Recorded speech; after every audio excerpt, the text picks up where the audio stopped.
They've been spending most their lives in a hipster's paradise, on their knees in the night, writing tweets in the streetlight. The new Saints Row is like that mission in Saints Row the Third where you get turned into a toilet. Only that happened to the entire franchise. Bravo! The time has come, ladies and gents. Hit that like button right now. Because feast your eyes on the monumental abomination we've been waiting for all year has arrived. Just when one thought they couldn't outdo themselves with cringe. They don't just pass it with flying colors, no, they pass it with rainbow colors. Purple, pink, yellow and green, just so stunning and brave. The fact that everyone and their mother saw this coming is quite frankly hilarious. Whoa, hold on a second. You mean to tell me that Saints Row turned out to be a soulless cringe fest? That everybody thought it would be since the reveal trailer? No way! Insert surprise Pikachu face. Introducing Soulless Row, the Safe Space Edition featuring strong women.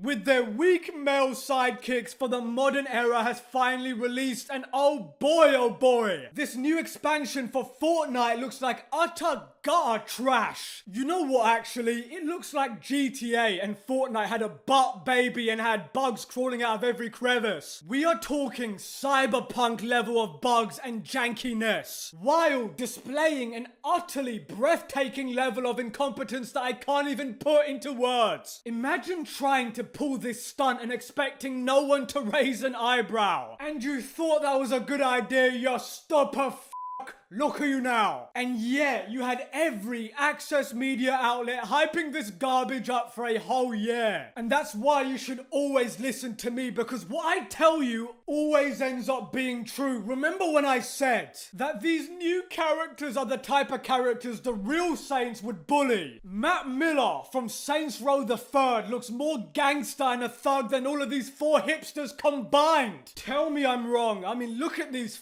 fucking dweebs. They look like they didn't get their morning Starbucks soy mocha latte with 2 squirts of vanilla and extra ice. Listen to me, when the Agents of Mayhem are no longer the worst Saints Row universe game, we have a problem. And speaking of Matt Miller, the OG Saints Row crew must be laughing at this. Johnny Gat is about to unload a whole mess of bullets and the boss is reaching for the rocket launcher. Now let's get serious here for a second. The developers Volition, the absolute clowns behind this monstrosity, are literally saying to all of you, you know, all the things we did to make the game good in the first place, we're not doing that anymore. Stop being a hater and just buy the game. Saints Row is a literal case study on how to absolutely obliterate a promising franchise. Saints Row was the last franchise I would have thought to get poisoned by this garbage. You know, credit where credit is due. To be fair, a setting where you're over the top violent while dressing like an absolute weirdo and getting away with everything, including crimes, does fit pretty well with the current year of wokeness. It taps into the current climate, that's for sure. And not in a fun way, anyway. The devs literally said they don't want the tone of the past games. Well, I guess they don't want the money of the past fans either. Because I guarantee you this is going to tank harder than the estrogen of this perma-scowling 6'2" muscled butch with an undercut. Look, the plot of Saints Row sounded straight out of a terrible, out of touch Netflix TV show that you would scroll past without even noticing. They followed the woke template to the letter, and I'm laughing because we all know how this is going to turn out. Do I need to say it again? Go woke,